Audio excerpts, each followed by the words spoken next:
A very good morning to all of you. This is Rinki Singh and today we are going to start the chapter of class 10th. The chapter name is our environment. जैसे कि आप सभी जानते हैं कि इसका part 1 already बन चुका है और 2 ऑनलाइन क्लास में हम इस चैप्टर को यहाँ तक के चैप्टर को कंप्लीट करवा चुके हैं. यह पार्ट 2 है जिसके अंदर हम आगे के टॉपिक को कवर करेंगे और उसके बाद हम बाकी के बचे टॉपिक को इसके आगे वाली क्लास में यानी कि ऑनलाइन क्लास में कंप्लीट करेंगे. अगर हम बात करें इस टॉपिक की तो आज की क्लास में हम ये चारों टॉपिक को कवर करने वाले हैं, कंप्लीट करने वाले हैं. ये आपकी जो ऑनलाइन क्लास लगी थी या आप कहीं यूट्यूब क्लास जो लगी थी उसके अंदर हमने जो लास्ट टॉपिक, अगर मैं लास्ट टॉपिक की बात करूँ तो लास्ट टॉपिक से जहाँ से हमने कंप्लीट किया था हमारा लास्ट टॉपिक, उसके बाद से या उससे इंटर रिलेशन करते हुए ही ये टॉपिक हमारे स्टार्ट होंगे. जैसे कि आप याद होगा आप सभी को कि हमने कंज्यूमर जाना था, प्रोड्यूसर जाना था, डीकम्पोजर जाना था. तो हमारा टॉपिक क्या है? Food chain, food web. तो ये कंज्यूमर, प्रोड्यूसर्स या डीकम्पोजर से ही इंटर रिलेशन करता है. तो मैंने आपको कंज्यूमर बताए थे. कंज्यूमर क्या होते हैं एक बार रिकॉलिंग कर लेते हैं उसकी, ताकि आपको इस टॉपिक्स को कवर करने में यानी कि इसमें कोई डिफिकल्टीज फेस ना करनी पड़े. तो सबसे पहले हमने कंज्यूमर की बात करें या हम पहले प्रोड्यूसर की बात करते हैं. जितने जीव जो कि प्रोडक्शन कर रहे हैं फूड का, ठीक है, या आप एक प्रकार से आप प्लांट को प्रोड्यूसर कह सकते हैं क्योंकि प्लांट हमारे लिए हर वो चीज़ उत्पन्न करते हैं जिसका हम सेवन कर सकते हैं, जिसको हम खा पी सकते हैं. तो प्लांट हमारे लिए प्रोड्यूसर होता है. हम या कहीं सभी और प्रकार के जो जीव होते हैं यानी जानवर जो होते हैं या इंसान होते हैं वो कंज्यूमर की गिनती में आते हैं. The human and animals are the consumer and plant is the producer. वो कंज्यूमर प्रोड्यूसर, आई होप ये क्लियर होगा. फिर हमने डिकम्पोजर जाना था जो कि वो भी आपके किससे, प्रोड्यूसर से फूड को प्राप्त करते हैं. डिकम्पोजर्स प्रोड्यूसर द्वारा ही फूड को गेन करते हैं. ठीक है, तो हमने प्रोड्यूसर, डिकम्पोजर ये सारी चीज़ों को जाना था. अगर मैं बात करूं ये तीनों चीज़ों के वजह से ही एक इकोसिस्टम का बैलेंस्ड बना हुआ होता है. अगर इन तीनों में से कोई चीज़ ना रही तो इकोसिस्टम डिसबैलेंस हो जाएगा, जो कि हम फूड चेन में भी यही सारी चीज़ों को जानेंगे. अगर मैं बात करूं what is the food chain, when the one organism eaten by the another organisms it's called the food chain. जब एक ऑर्गेनिज्म दूसरे उसी प्रकार के ऑर्गेनिजम्स द्वारा खाया जाता है उसी को फूड चेन कहा जाता है. जैसे कि आपने अपनी जूनियर क्लासेस में 4th में, 5th में, 6th में, इवन 6th 7th में भी ये फूड चेन के बारे में कभी ना कभी ज़रूर सुना होगा. फूड चेन क्या है? जैसे सपोज कीजिए हमने ग्रास ली, ओके, घास ली. ग्रास को कौन खाता है? ग्रास हॉपर खाता है. ग्रास हॉपर, कुछ हम स्ट्रक्चर बना देते हैं. ग्रास हॉपर ग्रास को खाता है. उसके बाद ग्रास हॉपर को कौन खाता है? मेंढक खाता है. ओके, फ्रॉग खाता है. फ्रॉग को कौन खाता है? स्नेक खाता है. स्नेक को कौन खाता है? ईगल खाता है. तो ये जो एक ऑर्गेनिज्म दूसरों द्वारा खाया जा रहा है उसी को फूड चेन कहा जाता है. जब वन ऑर्गेनिज्म को दूसरे ऑर्गेनिज्म द्वारा खाया जाता है उसी को हम कहते हैं फूड चेन. अब फूड चेन के अंदर अब ग्रास कौन सी कैटेगरी में आएगा, इंसेक्ट कौन सी कैटेगरी में आएगा, ग्रास हॉपर कौन सी कैटेगरी में आएगा, या कहीं फ्रॉग कौन सी कैटेगरी में आएगा, या स्नेक कौन सी कैटेगरी में आएगा, वो हम इस टेबल द्वारा समझेंगे. ठीक है, मैंने आपको ऑनलाइन क्लास में इस टेबल को कंप्लीट करवाया था, कवर करवाया था और समझाया था. इवन आफ्टर दैट उसके बावजूद हम इसको दोबारा कवर करेंगे. तो हमने पहले देखा food chain, when the one organism eaten by the another organism it's called the food chain. जब एक ऑर्गेनिज्म को दूसरे ऑर्गेनिज्म द्वारा खाया जाता है उसको फूड चेन कहा जाता है. तो हमने देखा पहला हमने दिया प्रोड्यूसर. प्रोड्यूसर कौन है? ग्रास. ग्रास को किसने खाया? इंसेक्ट ने. इंसेक्ट को फ्रॉग ने. फ्रॉग को स्नेक ने. इस प्रकार से फूड चेन बनती है. अब इनको बोला क्या जाता है? सबसे पहले ये सभी प्रकार के जो लेवल होते हैं उसको कहते हैं ट्रॉफिक लेवल. क्या कहते हैं? Trophic level. ट्रॉफिक लेवल जो होते हैं बेटा वो 4 to 5 लेवल होते हैं. ट्रॉफिक लेवल ये जितने लेवल है, अगर ग्रास कहें तो grass is the one kind of trophic level, grass hopper one kind of trophic level, frog one kind of trophic level and snake one kind of trophic level. ये सभी एक प्रकार के ट्रॉफिक लेवल में आते हैं. ठीक है, ये जो हमारा पाई चार्ट आपको नजर आ रहा है, जो टेबल मैंने इस प्रकार से समझाने के तौर पे बनाई है, इसको ट्रॉफिक लेवल कहते हैं. इन ट्रॉफिक लेवल को हम समझेंगे. सबसे पहले हम बात करते हैं कि जो भी जर्नी हमारी स्टार्ट हो रही है फूड चेन की, वो प्रोड्यूसर से स्टार्ट हो रही है. क्योंकि अगर प्रोड्यूसर ही नहीं होंगे, प्रोड्यूसर हम किसको बोल रहे हैं बेटा, प्लांट को बोल रहे हैं, प्रोड्यूसर ही नहीं होंगे तो फिर हमारा या कोई भी प्रकार का जीव जंतु सर्वाइव ही नहीं कर पाएगा। क्योंकि अगर ये घास खा पा रहा है, अगर ग्रास ऊपर घास खा रहा है, या मैंने आपको बकरी का भी एग्जांपल दिया था, गॉट अगर घास खा रहा है तब जाके वो जी पा रहा है। अगर वो घास ही नहीं खाएगा, न्यूट्रिशन गेन ही नहीं करेगा, वो जिएगा ही नहीं, तो बकरी को कोई दूसरा ऑर्गेनिज्म कैसे खा पाएगा, हम कैसे मीट मच्छी खा पाएंगे जब वो खुद न्यूट्रिशन नहीं लेगा। तो सारा इंटरकनेक्शन कहाँ से शुरू होता है, प्रोड्यूसर से। प्रोड्यूसर मतलब पेड़ पौधों से। तो पेड़ पौधे या प्लांट एक प्रकार के प्रोड्यूसर होते हैं, उनको फर्स्ट ट्रॉफिक लेवल में रखा जाता है। ये कौन सा लेवल है बेटा, फर्स्ट ट्रॉफिक लेवल होगा, ठीक है। अब उसके बाद हम प्रोड्यूसर के बाद सारे कंज्यूमर आते हैं। कंज्यूमर का मतलब मैंने अभी at the starting of this video बताया आप सभी को कि प्रोड्यूसर जो प्रोड्यूस कर रहा है और बाकी के हार्बीवोरस, कार्निवोरस, ये हमने प्रीवियस यूट्यूब क्लास में भी कवर किया था। हार्बीवोरस, कार्निवोरस या आप कहें ओमनीवोरस, ठीक है, पैरासाइटिक, ये सभी क्या है, एक प्रकार कंज्यूमर है। ह्यूमन भी एक प्रकार कंज्यूमर है, क्योंकि हम भी तो प्लांट से ही निर्भर हैं, डायरेक्टली या इनडायरेक्टली हम प्लांट पर ही निर्भर होते हैं। तो ये प्रोड्यूसर कहलाएगा और बाकी सारे क्या हो जाएंगे, कंज्यूमर होंगे। अब ये कंज्यूमर कहाँ से स्टार्ट होते हैं, ये प्राइमरी कंज्यूमर से स्टार्ट होते हैं। अच्छा, एक और चीज़, द इम्पॉर्टेंट थिंग कि ऑटोट्रॉफिक हेटरोट्रॉफिक को बेटा क्लियर रखना, ये बहुत ही बेसिक वर्ड्स हैं जो आपको साइंस की लैंग्वेज के तौर पे समझ में पहले से क्लियर होने चाहिए। ऑटोट्रॉफ वो होते हैं जो अपना खाना खुद बनाते हैं।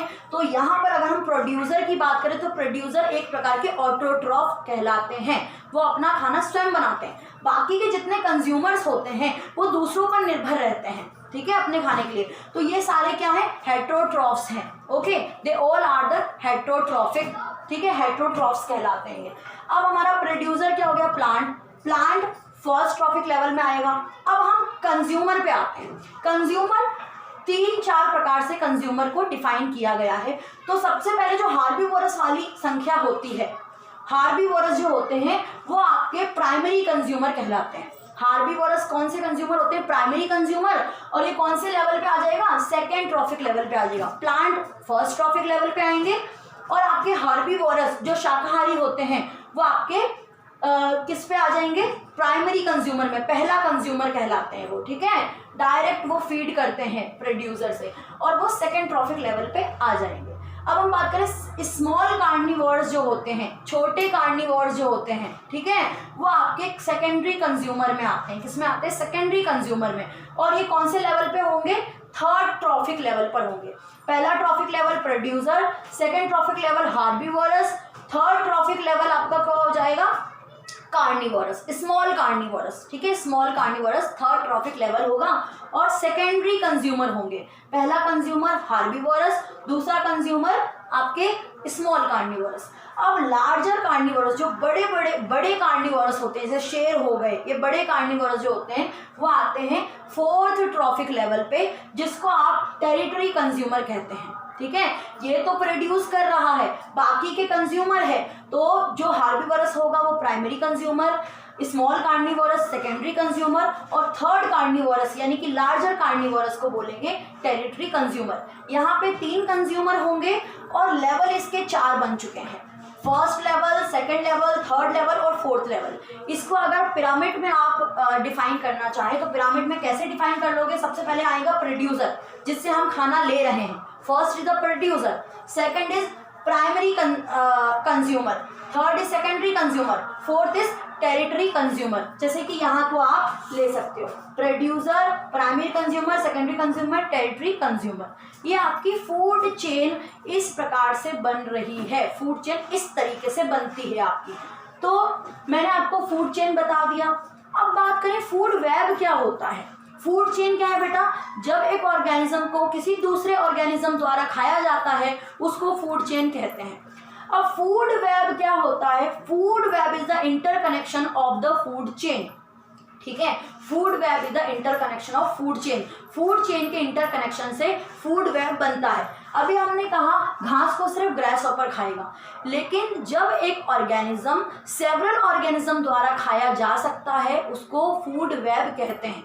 जैसे कि अभी थोड़ी देर में आपको स्क्रीन पे ये शो नजर आ रहा होगा, शो हो रहा होगा एक डायग्राम जिसमें आपको दिख रहा है कि एक प्रकार का जीव को कई अलग अलग प्रकार के जीव खा सकते हैं, उसी को आप फूड वेब कहते हैं। ठीक है, इसमें बहुत सारी फूड चेन इंटरकनेक्टेड होकर एक फूड वेब को बनाती है। I hope it's clear. Food web, मुझे उम्मीद है कि समझ में आ गया होगा आपको। अब बात करें एनर्जी कंज्यूम।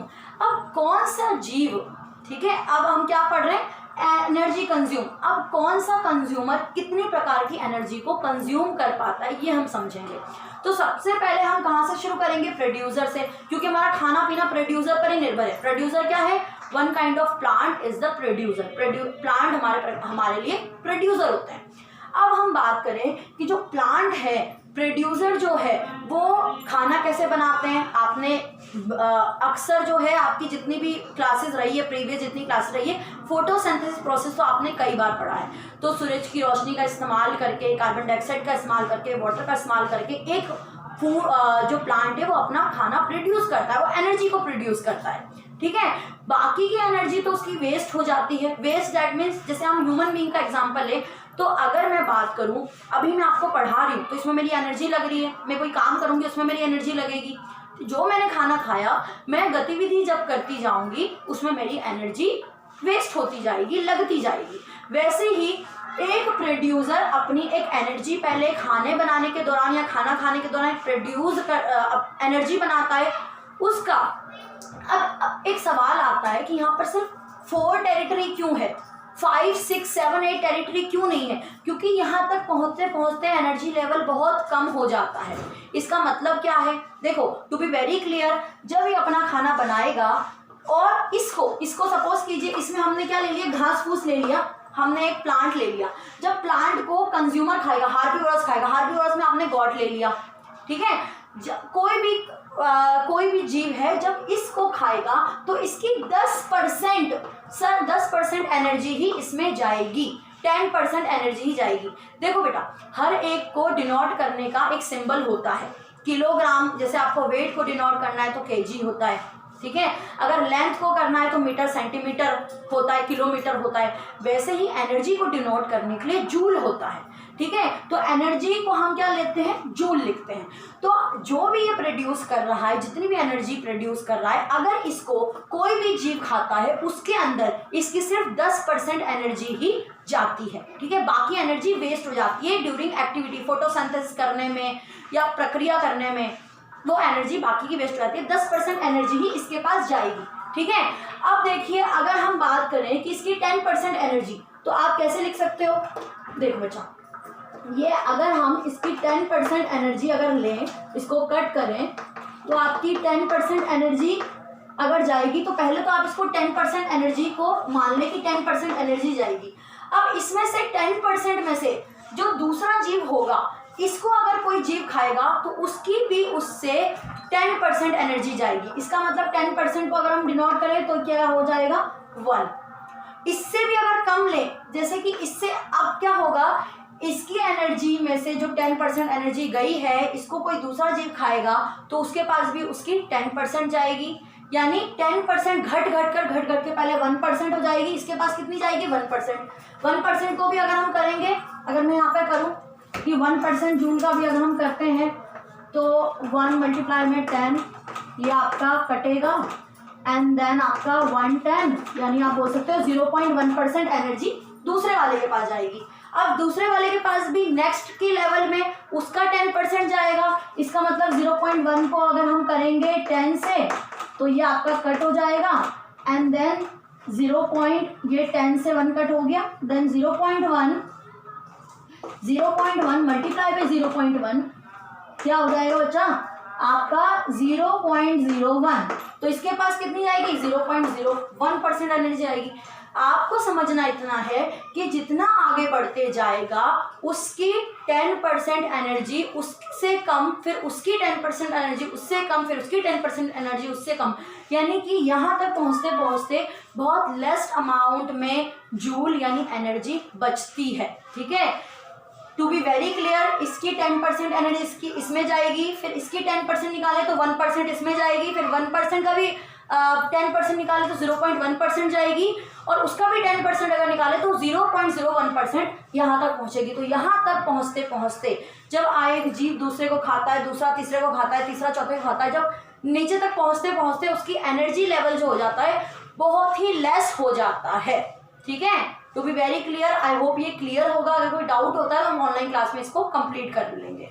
क्या बोला है, बस इतना ध्यान रखना कि इसका एनर्जी लेवल का, प्रोड्यूसर का एनर्जी लेवल का 10% इसके पास जाएगा, और इसका भी लेस देन 10%, इसका 10% निकाले तो 1% इसके पास जाएगा, फिर उससे भी 10% अगर निकाले तो 0.1% नीचे वाले के पास जाएगा, उससे भी नीचे जाएगा तो 0.01% इसके पास जाएगा। मतलब एनर्जी जो हो रही है उसके अंदर कम होती जा रही है, मतलब घटती जा रही है। तो यहाँ तक पहुँचते पहुँचते जो एनर्जी सोर्स है वो बहुत ही कम होते जाता है।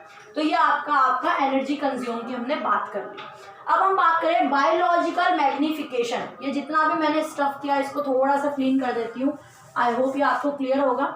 मैथमेटिक्स तो सब जानते हैं, तो उसी हिसाब से मैंने बस निकाल के दिखाया था आप सभी को कि 10% कैसे कैसे जाएगा। तो इसको नीट एंड क्लीन कर देते हैं थोड़ा सा, और अब आगे की ओर बढ़ते हैं।